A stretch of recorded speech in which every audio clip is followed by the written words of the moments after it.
Есть на свете такая страна, где песни поем и играем, и чудес она всяких полна, и мы сказкой ее называем.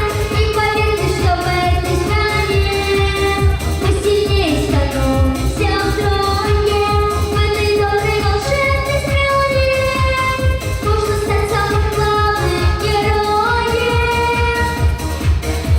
Волшебная страна, где буквы оживают, где целый год игра, где дети подрастают. Волшебная страна, со сказкой по соседству. Волшебная страна, что называют детство.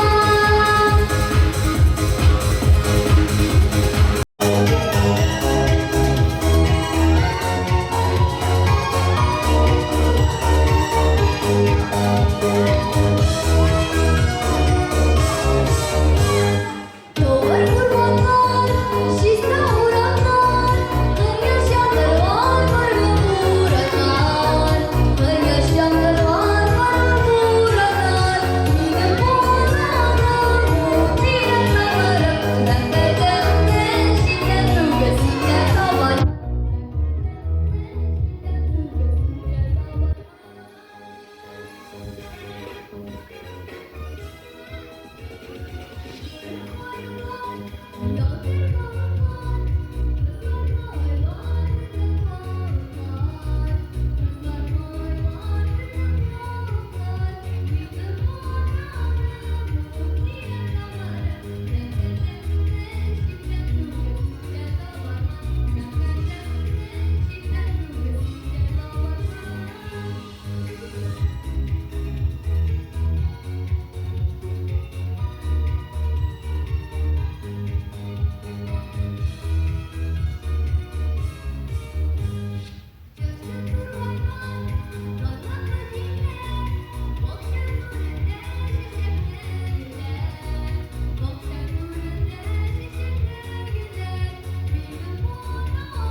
Thank